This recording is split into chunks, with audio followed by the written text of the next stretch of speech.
په نهمه شپه بیا خوب ولیده د تاخیر نه کو د الله حکم کې خو ترتیب ګوري اوس ښځې ته څنګه حکم بچې دي په کومه طریقه بولم وایي چې خال ته خو نه راوستو او په دشت و بیابان کې دې پرېښود الله موږ د اوبو انتظام وکړ بچې را پیدا کړي او بچې به څنګه پوهوم او دې به څنګه لالوم دا به څه طریقه بهر کې په دا نهمه شپه چې دا کم خوب ولید الله ټولې طریقې ورته پړه کې واچولې پیغمبر دی بچی ته وایي بچې زه چې ځو که د ځنګل ته لاړ شو چکر ولګو یو چالم را واخله او تبرګي مبرګي او رسې مسې به م واخلو سیل به وکړو چکر به ولګو بابا زه چې ځو چې څنګه روان کړي دي اوس داسې ځای ته یې بوځم چې رانه روم نه تښتي په زور کالالو چې رونه تښتي او دا اواز یې دا مور ور نه دی کړ ګران کار دی الله دې مسلمانو ساتي چې مور یې چغه ونري بچی رانه رونه تښتي او اوس انتظام برابر کم چې دې څنګه تللی دي شیطان د انسان په شکل راغلی دی بیبي هاجرې ته وایي چې خبرې چې بچې درنه کم خوا بوته وی نه وی لالی یې بېوقوفه پلار به لږي شي زوی به حلال کي او بیا زما د خاوند ابراهیم علیه السلام غوندې پلار او بیا د اسماعیل غوندې نیازبین او خشته مزېدار بچې دا عقلمني ما له خوره وی نه که نه ستا خاوند وایي چې ما ته الله حکم کړی دی دا ټکې وایي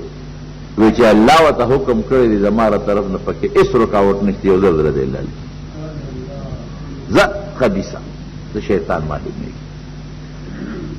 چې مینا ته هلته ورسول نو اوس پلار ودرو بچې زه خو یو مشوره در سره کوم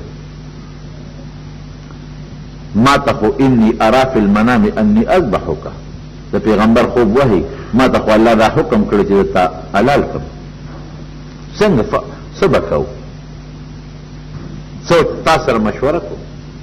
بچې ورته څه وایي نه نه دا ورته نه وایي چې بابا خوب کې خطا شوی جوړ بابا بچی څوک وجني بابا لګ یو دو درې ورځې پې سوچ به وکړو خیر دی بابا الله نه به سوال وکړو چې دا خوب الله بدل کی ته خو د الله پیغمبر یې که نه الله ته سوال وکړ چې دا زمونږ دا مسله بدله شي زه به م الله ته وجاړم ته به م الله ته وجاړم نه نه دا ټولې خبرې نه کوي یا ابت افعل ما تؤمر ستجدني ان شاء الله من الصابرین بابا چې الله سوي چې یو سکند تاخیر پکې ونه کړي یو سکند به نه کړي او ما باندې غړه مه وهه ستجدني ان شاء الله من الصابرین که د الله خوښوي نو زه به لاس پې در تام ونښوځوم او زما عمره مضبوط صبر کوونکي بل په مخ د ځمکه برته میلاو نه شي خوشحاله شو چې یا الله ما خو د بچي متعلق فکر کو چې رضا کېږي که نه رضا کېږي څنګه به یې لالوم دې به څه چل کوي شکر دی چې څنګه زه ستا د حکم تابع نه قرنګې د ما بچي ستا د حکم تابع دی بابا یو خبره ده مفسرین لیکي بابا یو خبره ده چې یو څلور خبرې زما واوره باقي دې خوښه خپله ده خو چې په دې لاره تېرېږي کله نو شیطان دغلته بیا خپل کوشش کوي ابراهیم علیه السلام ته د انسان په شکل راغی چرته وې اخو پې پوه شو پیغمبر زویم څوک لالی چې دا ماشوم بچی لالی ته د چغو ته به څنګه ټینګ شي د وینې به څنګه برداشت کې کاڼې واخېسته یو غزار یې پرې وکړ سپېره ما له خوړی زه الله چې څه وایي هغسې به کوو او داسې یې وویشته چې دا ځمکه اوش دی د هغه شیطان پې دننه شو درې ځله شیطان دا کرتبونه کړي دي او درې ځله ابراهیم علیه السلام پې غزار کړی دی په دا ځمکه کې دننه شوی دی اوس هغه ځایونو باندې غټې غټې ستنې دي دیوالونه دي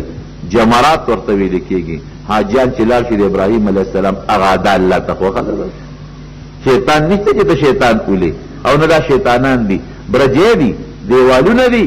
لیکن هغه ادا الله ته خوښه شوې ده هغه ادا چې الله ته خوښه شي نو پاجیان وي لازم وکړه چې تاسو د ابراهیم علیه السلام دغه طریقه کوئ چې لږې میاشته کړل او مشوره وشوه وي بابا څلور خبرې زما واوره یوه خدا ده چاله دې پوره تېره کړه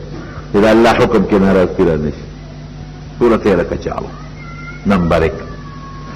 دویم دا کار وکړه بابا چې ما کله علالی نو زما د مخ ځمکې ته کا لاندې نه چاړه راکاږه ولې ځکه زما سترګې که ستا سترګو سره ولګېدې نو ته ما نشې لالولی د بچی سترګو سره چې د پلار سترګې ولګي کوم ځای دا کار کېږي نو د الله حکم کې ناراستی ورشي چې د الله حکم کې ناراستی راشي. دریم بداو کې بابا چې زما نه جامې وباسه جامې زمانہ دریم بداو کې بابا چې چاړه به ډېر زر راکاږي او لاسونه خپې مې وتړه ولې ځکه دې وخت کې خو زه به لاس نه خوځم خو هسې نه چې زما د مرۍ پرې کېدو سره زما اختیار ختم شي او زه ټوپونه درته شروع کړم د الله حکم کې ناراستی را نه شي لاس پرې مې کلک وتړه. او څلورمه دا ده چې کمیس مخکې ما نه وباسي هسې نه چې وروسته وباسې نو اوبه شلېږي. مور به مې وایي چې زوی راله جوړ په زوره لال کړی دی کبډي ورسره کړې ده پهلواني کړې ده ګوره کمیس یې ورته شلولی دی نو مخکې نه به زما کمیس وباسي او دا کمیس به زما په وینه کې ګنده کړي او زما مور ته به یوسي او وصیت به وکړي زما را طرف نه چې ستا بچی د الله حکم ته په خپل اختیار تابع شوي دی کمیس مې په جون ایستی دی او که ستا تسلي نه کېږي دا کمیس د وینو ډک ځان سره کېده دا بویوه زما د بچي تسلي پې کوه ګوره ډېره ګران کار د 12 کالو ماشوم او داسې قسمه خبرې او دا ډېر ګران کار دی الله دې د داسې ابتلا نه مسلمان وکړي خدای به موږ نه شو کولی څوک 10 روپۍ زکات نه ورکوي د الله لار کې څوک د ماسپښین په ګرمۍ کې او د سار په یخنۍ کې جومات ته نه ځي د الله ورکړې شوې پیسه کې څوک د الله خیرات نه کوي صدقه نه کوي او دا ابراهیم علیه السلام ته وګوره یو ابتلا نه ده نو بله نه ده نو بله نه ده نو بله نه ده سړی حیران شي ډېره ښه ده کمیس یې تېره هغسې وویستن کې د هغه وصیت و لاس وخپې یې ول همغسې وتړلې څنګ کې د هغه وصیت و او چاړه هم هغسې تېره کړه او پړ مخې یې په ځمکه سملو هسې روم تاسو لږ سوچ وکړئ چې د 14 کالو یو نیازبین ماشوم بچی څوک لاس وخپونه تړي اسان کار دی که ګران کار ډېر ګران کار دی چې سمې لو فلما اسلما وتله للجبین چې څنګه یې سملو او الاوړه یې سملو او چاړه پې راکاږي تفسیر خازن نورو مفسرین هم لیکلي دي چې چاړه کار نه کوي دې زور لګوي چاړه کار نه کوي او ته بابا شابه کنه بچی زه څوک هم چاړه کار نه کوي تا چاړه الاوړې کړې ده تیره طرف باندې راکاږه بچی تیره طرف راکاږم خو کار نه کوي غصې نه چاړه په د ځمکه راویشته نو هغه چاړه ورته گویا شو پیغمبر سره خبرې کوي دا د پیغمبر معجزه ده زه ستا ومنم که د الله ومنم زه څوک م بیا د چاړه تېره کړه بیا پې شروع کړه نو الله د بره نه ورته جبریل علیه السلام راولېږه ونادیناه ان یا ابراهیم قد صدقت الرؤیا انا كذلك نجزي المحسنین مونږ ظالمان نه یو چې په تا دې بچي حلال کړو خو ډېر ګران کار دی بس تا هغه تعبیر پوره کړه د خوب زمونږ حکم دې پوره کړو او چې کم سړی محسن دی د الله سوچه او کلک تابعدار دی او مخلص مسلمان دی هغه سره به دقه چل کو ابتلا به راولو خو کامیابي به ورکو سختی به پې بیا نه راولو هغه ځای نه جبریل علیه السلام د جنت نه یو ګډ را په مخه کړی دی الله اکبر الله اکبر الله ډېر لوی دی او جناب مفسرین لیکي چې کم وخت کې چاړه راکاږي په اسمانونو کې فرشتو الله ته تړپکې والی دي یا الله دا څه کېږي بوډا سپینګیري بس لاس سنګ راکاږي په دې بچي باندې الله دا دومره وطن پرېښود مور پلار دومره ابتلاعات د اور یا خدایه دا څه کېږي فرشتې ته الله ته تړپکې وایي او چغې وایي الله ډېر لوی بادشاه دی ما پرېږدئ تاسو خپل کار ته مونږ ته ووایه چې مونږ څه امداد وکړو تاسو چې څه امداد کولی شی وکړئ لیکن دا زما کار دی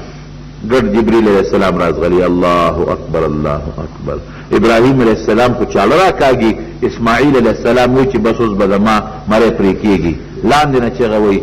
لا اله الا الله والله اکبر زم دا ویم چې الله لوی دی او دې کې ګډې راوخت مخې ته ورته کېښوده ابراهیم علیه السلام آواز وکړه الله اکبر ولله الحمد الله له حمد دی اسماعیل علیه السلام بچ شو او د هغې په ځای باندې ګډ قرباني شو د جنت نه راوړلې شوې ګډ هغه ګډ چې حابیل قرباني کړی د آدم علیه السلام زوی الله جنت ته رسوله د مکې چې کم فقراو خلکو هغې باندې هغه غوښې خوړلې د هغه ګډ سیدان سره په خپله راوړ ابراهیم علیه السلام اسماعیل علیه السلام هغې هم وخوړلې او ښکرونه د عبدالملک ابن مروان د زمانې پورې وو د بیت الله کې ویزان دي بیا یو وخت کې بیت الله روان شو حجاج ابن یوسف چې حمله وکړه د هغه ګډ هغه ښکرې بیا پته نه لګي چې هغه څه شوې هغې کې هغه روکې شوې نو دا نبی علیہ السلام نے صحابہ تپوس کئی ما هذه الاضحی یا رسول اللہ دا اللہ رسول دا قربانے چی منکو دا سشے دے امون صدا پارکو وی سنت ابیکم ابراہیم ستاسو دا نکد ابراہیم علیہ السلام طریقہ دا منگلا با پیسی دا اللہ رسول منگلا با پیسی وی تاسو لبا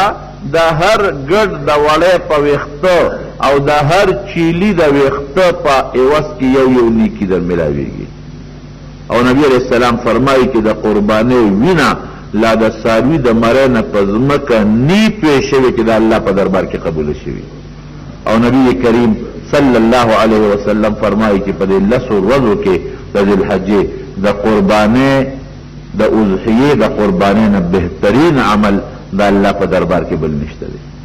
او دا قربانے ساروی دا خکرو دا وڑے دا سرمنی او دا غسوټو پچو سره به د انسان د پاره د نیکۍ پته لکه رب العالمین ته دي بهترین عمل دی او د ابراهیم علیه السلام طریقه ده او د اسماعیل علیه السلام واپس راغلل خوشحاله د ګډ غوښې راوړې ښځه هم خوشحاله شو اسماعیل علیه السلام هم خوشحاله شو او بیا اسماعیل علیه السلام دغې جرهم قبیله کې واده هم کړی رب العالمین بچي وله ورکړل او د هغې بچو په نسب کې پروردگار نبی کریم صلی اللہ علیہ وسلم ان شخصیت پیدا کړ نبی علیہ السلام فرمایي کنا انا ابن الذبیحین وی د هغې دوو کسانو بچیم چې د الله په نوم قرباني شوي دي د دوو کسانو بچیم یو د اسماعیل علیہ السلام یو د نبی علیہ السلام پلار عبدالله هم داسې و عبدالله هم داسې و هغه پلار یې نظر کړی عبدالمطلب کہ زما بچے پیدا شي اخیری بچے زه به ستا په لار کې قرباني کوم هغه عبدالله په سر هغه نظر راوخت د نبی علیه السلام والد محترم خلقو هغه ماشومان خویندې هغې چغې جوړې کړې په بازه مونږ رولالی نورو رونو کې یو ولال که که نه نورو رونو کې ځکه د ګڼو میندو اولادو یاره یو چل به وکړه مدرېږه اوښې راوسته نو قراندازي وکړله نو د عبدالله په سر راوخته بیا بچو چغې جوړې کړې نو بیا دوه خان کېنول ودروله نو قراندازي پکې وکړه نو بیا د عبدالله په سر راوخته یو اوښ بیا زیاته لسو ته خبره ورسېده لږ اوښان یو خوا کړه عبدالله بل خوا کړه چې قراندازي وکړه بیا د عبدالله په سر راوخته اوښان یې زیاتول سلو ته اوښان